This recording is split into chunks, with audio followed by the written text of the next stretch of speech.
Hello everyone, welcome back to my channel. दोस्तों, आज हम संधि के बारे में पढ़ेंगे। तो संधि है जो शम प्लस धी। शब्द का अर्थ है मेल या जोड़। दो निकटवर्ती वर्णों के परस्पर मेल से जो विकार परिवर्तन होता है वह संधि कहलाता है। तो शम प्लस धी संधि, और संधि का अर्थ होता है मेल या जोड़। और वो जोड़ है जो वो किसका है? दो निकटवर्ती वर्णों का। उन वर्णों के परस्पर मेल से जो परिवर्तन होता है वह संधि कहलाता है। संस्कृत, हिंदी एवं अन्य भाषाओं में परस्पर स्वरों या वर्णों के मेल से उत्पन्न विकार को संधि कहते हैं। जैसे शम प्लस तोष, संतोष। तो यहाँ पर म को बिंदी हो गया, संतोष। देव प्लस इंद्र, देवेंद्र, ए हो गया। भानु प्लस उदय, यहाँ पर भानुदय। दोनों ऊ को मिलाकर बड़ा ऊ हो गया। इसके बाद दोस्तों, संधि के नियम केवल भारतीय भाषाओं में ही नहीं बल्कि कोरियाई जैसी यूराल होल्टिक परिवार की भाषाओं में भी हैं। जिस प्रकार नीला और लाल मिलकर बैंगनी रंग बन जाता है, उसी प्रकार संधि एक प्राकृतिक या सहज क्रिया है। इसके बाद दोस्तों, संधि के भेद। तो जैसा कि हम सभी जानते ही हैं कि संधि के 3 भेद होते हैं: स्वर संधि, व्यंजन संधि और विसर्ग संधि। स्वर संधि को अच्च संधि भी कहते हैं और व्यंजन संधि को हल संधि। तो इस तरह से संधि के 3 भेद होते हैं: स्वर संधि, व्यंजन संधि और विसर्ग संधि। तो दोस्तों, जो स्वर संधि है वो क्या होती है? दो स्वरों के मेल से होने वाले विकार परिवर्तन को स्वर संधि कहते हैं। जैसे विद्या प्लस आल्य, विद्यालय। प्लस से इधर भी स्वर और प्लस से उधर भी स्वर। जब प्लस के दोनों तरफ स्वर आए तो उसे स्वर संधि कहते हैं। विद्या प्लस आल्य, विद्यालय। इसके बाद दोस्तों, स्वर संधि है जो वो 5 प्रकार की होती है। और वो 5 प्रकार की संधि कौन सी है? दीर्घ संधि, गुण संधि, वृद्धि संधि, यण संधि और अयाधि संधि। ये स्वर संधि 5 प्रकार की होती है: दीर्घ, गुण, वृद्धि, यण और अयाधि। इस तरह से स्वर संधि 5 प्रकार की होती है। सबसे पहले दीर्घ संधि देखते हैं।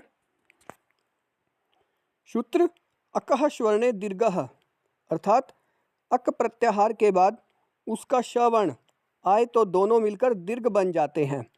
हर्षु या दीर्घ अ ई उ के बाद यदि हर्स्व या दीर्घ अ ई उ आ जाए तो दोनों मिलकर दीर्घ आ बड़ी ई बड़ा उ हो जाते हैं। जैसे, तो इसमें एग्जाम्पल दिए गए हैं अब दीर्घ संधि के। तो दोस्तों, जैसा कि हम देख सकते हैं, अ आ प्लस आ दोनों मिलकर क्या हो जाएंगे? आ हो जाएंगे। चाहे प्लस से इधर अ आए या आ आए। ऐसे ही प्लस के बाद में चाहे अ आए या आ आए, दोनों को मिलाकर बड़ा आ हो जाएगा। अ प्लस आ। जैसे धर्म प्लस अर्थ, धर्मार्थ। तो आ हो गया। माँ में अ है, उधर भी अ है, तो दोनों को मिलाकर बड़ा आ हो गया, धर्मार्थ। से ही अगर पहले अ आए और बाद में आ जाए तब भी आ ही होगा। हिम प्लस आल्य, इधर अ है उधर आ है, हिमालय। इसी तरह से दोस्तों, पुस्तक प्लस आल्य, क में आ है और इधर आ गया तो पुस्तकालय। तो इस तरह से ये दीर्घ हो जाएगा। से ही विद्या प्लस अर्थी, इधर आ है उधर अ है, दोनों को मिलाकर आ हो गया। विद्यार्थी से ही विद्या प्लस अल्य, दोनों तरफ आ गया, प्लस से इधर भी उधर भी, तो दोनों को मिलाकर आ हो जाएगा विद्यालय। इसके बाद दोस्तों ई वाले, ई और बड़ी ई प्लस ई दोनों तरफ अगर छोटी ई आ जाए तब भी बड़ी ई होगी। जैसे रवि प्लस इंद्र, इधर भी छोटी ई है और उधर भी छोटी ई है, तो रविंद्र, बड़ी ई हो गया दोनों को मिलाकर। ऐसे ही मुनि प्लस इंद्र, मुनिंद्र। इसी तरह से अगर प्लस से पहले छोटी ई आए और बाद में बड़ी ई आए तब भी बड़ी ई होगा। गिरी प्लस ईस, प्लस से पहले छोटी ई है, प्लस के बाद बड़ी ई है, गिरीश, तो उसको बड़ी ई हो जाएगा। इसी तरह से मुनि प्लस ईस, मुनीस। तो इसी तरह से दोस्तों ये चलता रहेगा। ऐसे ही देखिए, जैसे बड़ी ई प्लस छोटी ई, यदि प्लस से पहले बड़ी ई आ जाए और बाद में छोटी ई तब भी बड़ी ई होगा।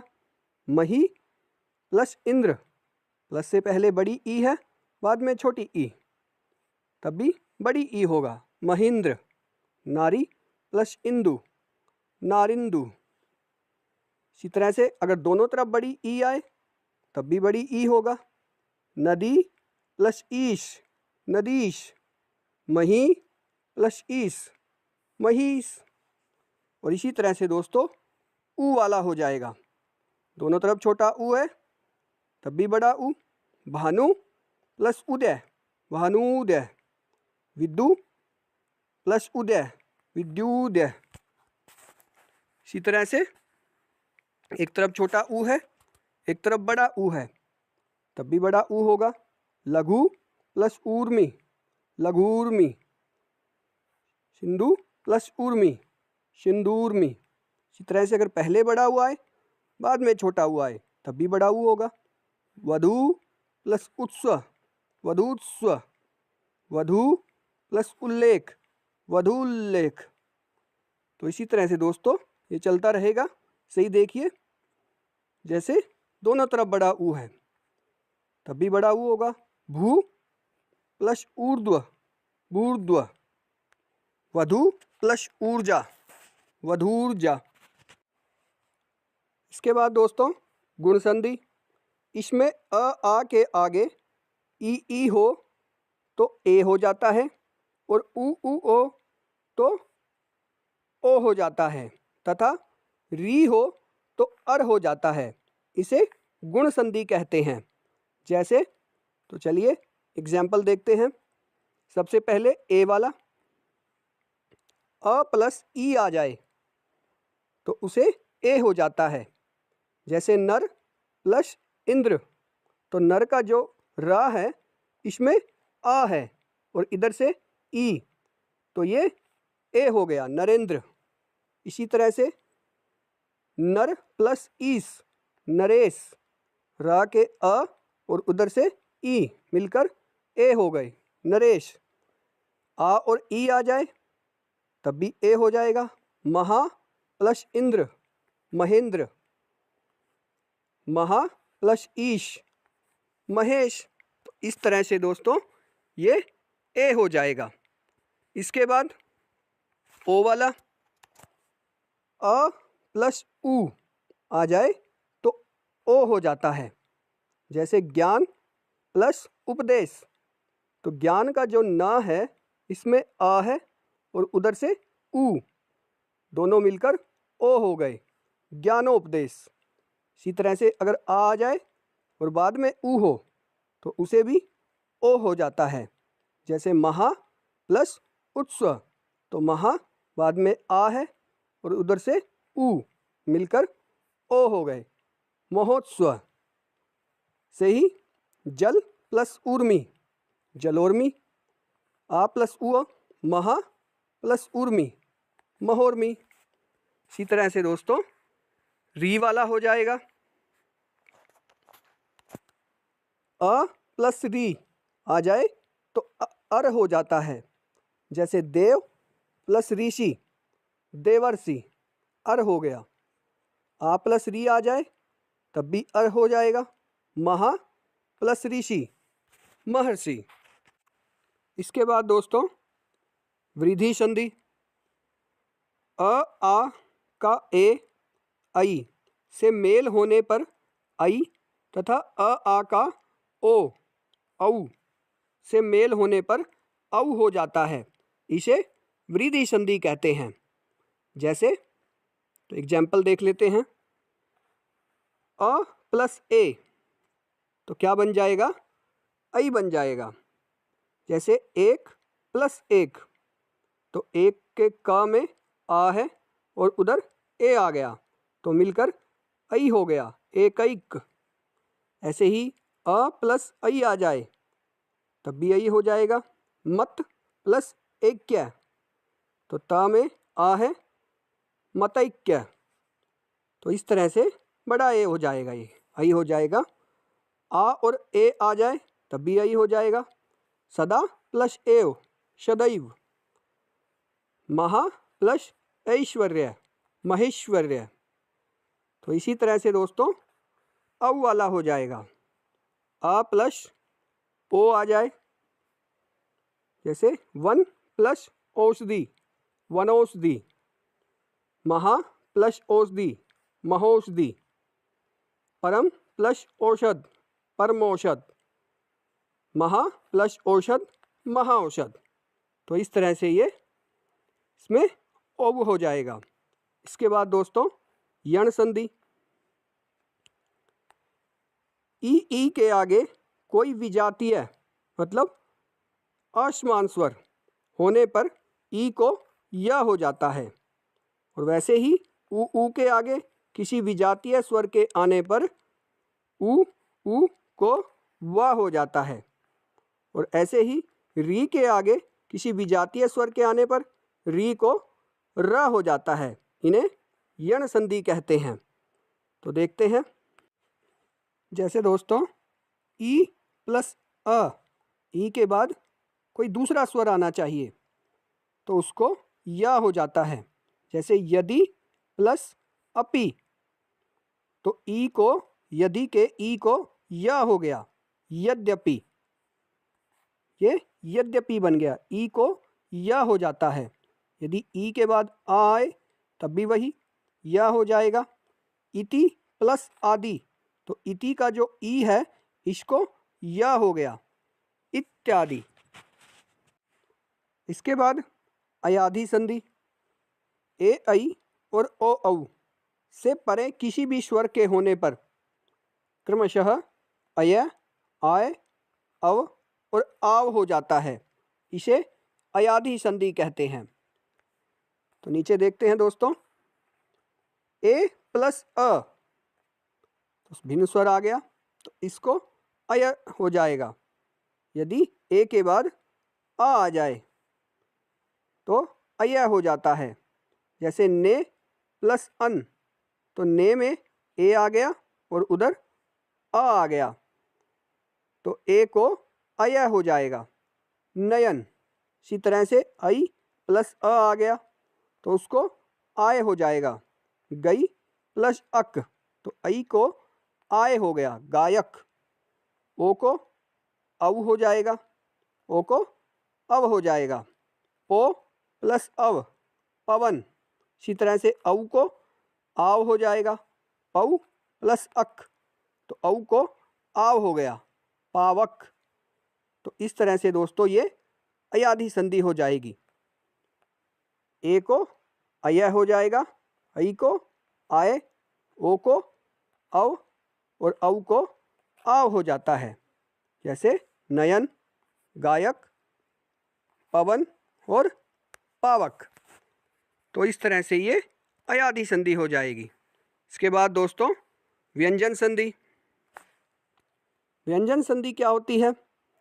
व्यंजन का व्यंजन से अथवा किसी स्वर से मेल होने पर जो परिवर्तन होता है उसे व्यंजन संधि कहते हैं।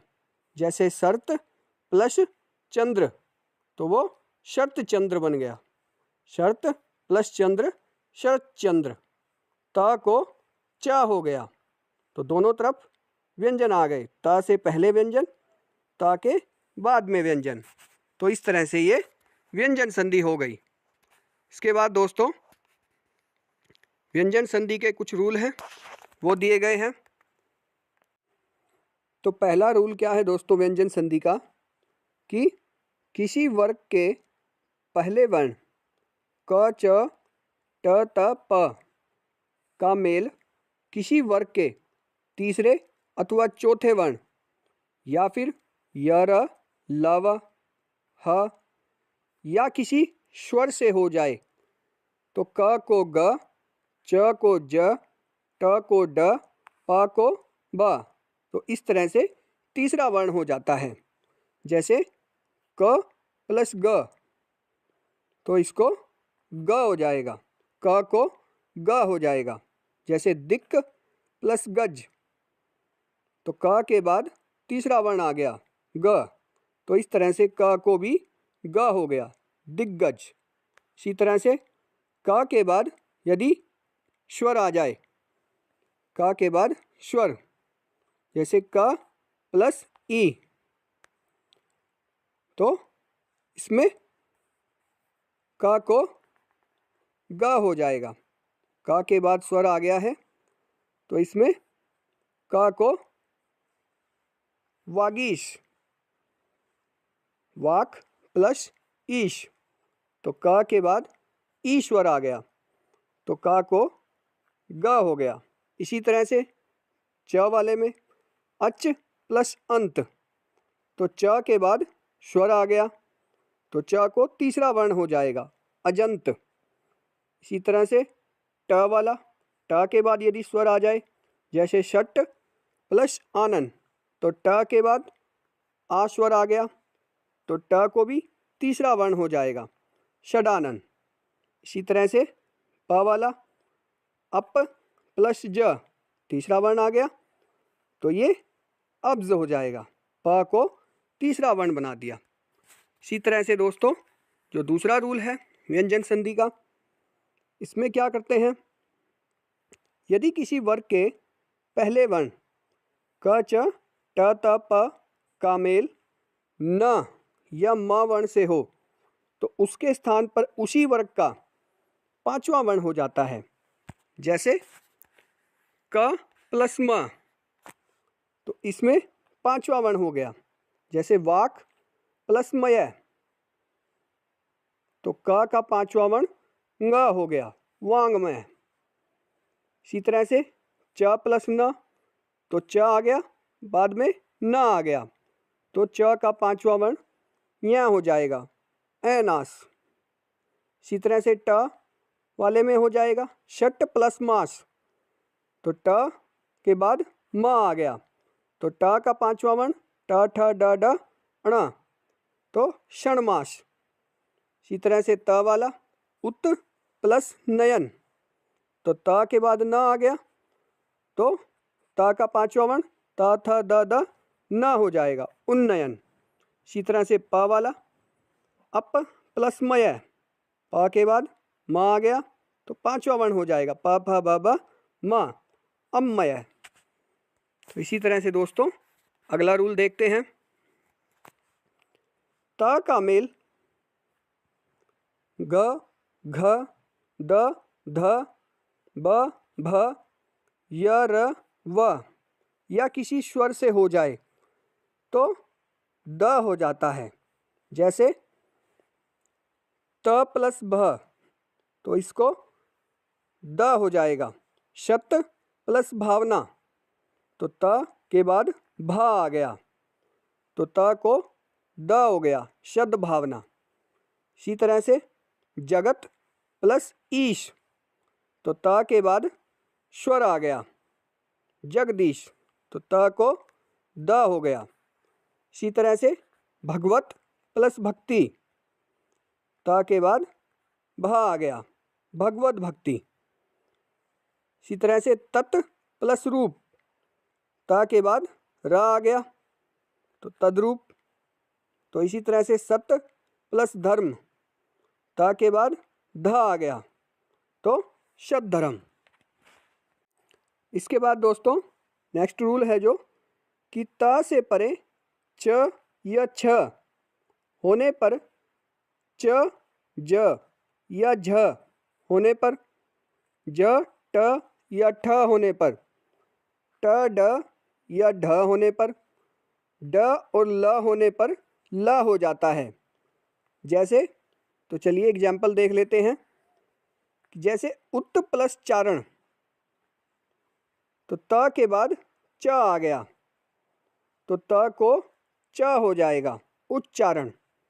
इसी तरह से शत प्लस जन, त के बाद ज आ गया, तो त को भी ज हो जाएगा, सज्जन। इसी तरह से उत प्लस जटिका, तो त को ज हो गया, उज्जटिका। इसी तरह से तत् प्लस टीका, त के बाद ट आ गया, तो त को ट हो जाएगा, तट्टिका। इसी तरह से उत प्लस डयन, त के बाद ड आ गया, तो त को भी ड हो जाएगा, उड्डयन। इसी तरह से उत प्लस लास, त के बाद ल आ गया, तो त को भी ल हो जाएगा, उल्लास। इसके बाद दोस्तों जो नेक्स्ट रूल है कि त का मेल यदि श से हो तो त को च और श का छ बन जाता है। जैसे त प्लस श, तो ये क्या हो जाएगा, च हो जाएगा, आधा च और छ। जैसे उत प्लस श्वास, तो त को च हो गया, उच्च, और श को छ हो गया, उच्छ्वास। इसी तरह से उत प्लस शिष्ट, तो त के बाद श आ जाए तो क्या हुआ, त को च हो गया और श को छ हो गया, उच्छिष्ट। इसी तरह से शत प्लस शास्त्र, शतशास्त्र। इसके बाद दोस्तों नेक्स्ट रूल है कि त का मेल यदि ह से हो तो त का द और ह का ध हो जाता है। जैसे उत प्लस हार, तो त के बाद ह आ गया, तो त को द हो गया और ह को ध हो गया, उद्धार। इसी प्रकार से उत प्लस हरण, तो त को द हो गया और ह को ध हो गया, उद्धरण। इसके बाद दोस्तों नेक्स्ट रूल कि स्वर के बाद यदि छ वर्ण आ जाए तो छ से पहले च वर्ण बढ़ा दिया जाता है। तो इसमें देख लेते हैं, जैसे श्व प्लस छंद, तो इसमें क्या हो गया, स्वच्छंद। तो छ से पहले का वर्ण जैसे च वो बढ़ा दिया, स्वच्छंद। आ प्लस छ, आच्छ। आ प्लस छादन, आच्छादन। तो इस तरह से ये इसमें व्यंजन संधि हो जाएगी। ऐसे ही संधि प्लस छेद, संधि छेद, संधि प्लस छेद, तो ये छ से पहले च वर्ण इसमें बढ़ा दिया है, संधि च छेद। अनु प्लस छेद, अनुच्छेद। इसके बाद नेक्स्ट रूल कि माँ के बाद क से माँ तक कोई व्यंजन हो तो म अनुस्वार में बदल जाता है, बिंदी हो जाएगा उसका। देखिए, किम प्लस चित्त, तो इधर म आ गया और उधर माँ का से लेकर माँ तक कोई भी वर्ण आ जाए, कोई भी व्यंजन आ जाए तो च आ गया, तो इसको बिंदु ही हो जाएगा, किंचित। ऐसे ही किम प्लस कर, तो इधर माँ आ गया और उधर का आ गया, किंकर, बिंदी हो गया। शम प्लस कल्प, संकल्प। से ही सम प्लस चय, संचय। तो इस तरह से इसको बिंदी हो जाएगा, सम प्लस तोष, संतोष। शम प्लस बंध, संबंध। इस तरह से माँ के बाद का से लेकर माँ तक कोई भी आ जाए तो माँ को बिंदी हो जाता है, शम प्लस पूर्ण, संपूर्ण। इसके बाद दोस्तों जो नेक्स्ट रूल है कि माँ के बाद माँ आ जाए तो द्वित्व हो जाता है। जैसे सम प्लस मति, तो माँ के बाद माँ आ गया तो सीधा ही सम्मति। शम प्लस मान, सम्मान। इसके बाद नेक्स्ट रूल कि माँ के बाद य र ल व श श श ह में से कोई व्यंजन होने पर माँ का अनुस्वार हो जाता है, जैसे सम प्लस योग, तो माँ को बिंदी हो गया संयोग। माँ के बाद यदि य आ जाए तो बिंदी हो गया संयोग, से ही सम प्लस रक्षणम। अब माँ के बाद र आ गया तो बिंदी हो गया संरक्षणम। ऐसे ही सम प्लस विधान व आ गया तो संविधान, से ही सम प्लस वाद संवाद, बिंदी हो जाएगा सम प्लस शय, तो इधर माँ के बाद श आ गया संशय। शम प्लस लगन संलगन, शम प्लस सार संसार, तो इस तरह से माँ को बिंदी हो जाएगा। इसके बाद दोस्तों नेक्स्ट रूल, री र श से परे न को अण हो जाता है, परंतु च्वर्ग ट्वर्ग त्वर्ग श और श का व्यवधान हो जाने पर न का अण नहीं होता। जैसे परि प्लस नाम, तो न को अण हो गया परिणाम। ऐसे ही प्र प्लस मान, तो प्रमाण, तो इस तरह से न को अण हो जाएगा। नेक्स्ट रूल कि स से पहले अ आ से भिन्न कोई स्वर आ जाए तो श को श हो जाता है, जैसे अभी प्लस शेख, अभिषेक हो जाएगा। स्लेट वाले श को ये षटकोण वाला श हो जाएगा। ऐसे ही नी प्लस सिद्ध, तो इसको निषिद्ध हो जाएगा। ऐसे ही वी प्लस शम, इसको विषम हो जाएगा। इसके बाद दोस्तों विसर्ग संधि। विसर्ग संधि में दोस्तों विसर्ग के बाद स्वर या व्यंजन आने पर विसर्ग में जो विकार होता है उसे विसर्ग संधि कहते हैं। जैसे मनः प्लस अनुकूल मनोनुकूल, तो प्लस से पहले विसर्गें, तो उसको ओ हो गया, जैसे इसमें तो ये विकार आ गया, विसर्गों को ओ हो गया, तो ये विसर्ग संधि हो गई। इसके बाद विसर्ग संधि के रूल देख लेते हैं। विसर्ग के पहले यदि अ और बाद में भी अ अथवा वर्गों के तीसरे चौथे पांचवें वर्ण या फिर य र ल व हो तो विसर्ग को ओ हो जाता है। जैसे मनः प्लस अनुकूल, तो विसर्गों के बाद स्वर आ गया मनोनुकूल, ओ हो गया। अधः प्लस गति, तो विसर्गों को ओ हो गया अधोगति।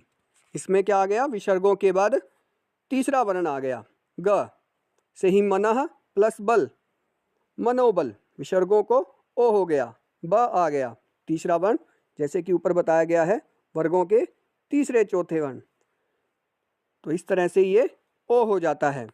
इसके बाद दोस्तों जो नेक्स्ट रूल है विसर्ग संधि का, विसर्ग से पहले अ आ को छोड़कर कोई स्वर हो और बाद में कोई स्वर हो तो वर्ग के तीसरे चौथे पांचवें वर्ण अथवा य र ल व ह में से कोई हो तो विसर्ग का र या जो आधा र है वो हो जाता है, या तो पूरा र हो जाएगा या आधा र हो जाएगा।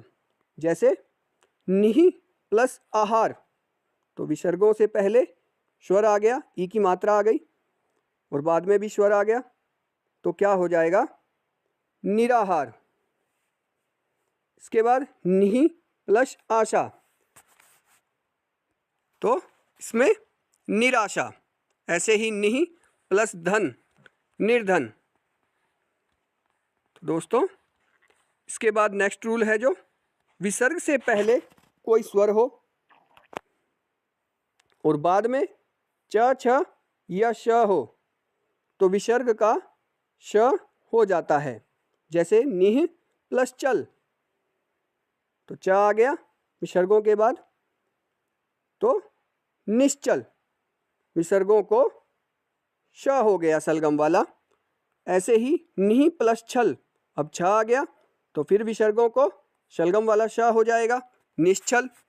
ऐसे ही दुहु प्लस शासन, अब सा यहाँ में दिया हुआ है तो वैसे ही विसर्गों को श हो जाएगा, दुशासन। इसके बाद दोस्तों जो नेक्स्ट रूल है, विसर्ग के बाद यदि त या श हो तो विसर्ग श बन जाता है। जैसे नमः प्लस ते, तो विसर्गों के बाद त आ गया तो विसर्गों को श हो जाएगा, नमस्ते। निहि प्लस संतान, विसर्गों के बाद स आ गया तो निस्संतान। दुहु प्लस साहस, दुस्साहस।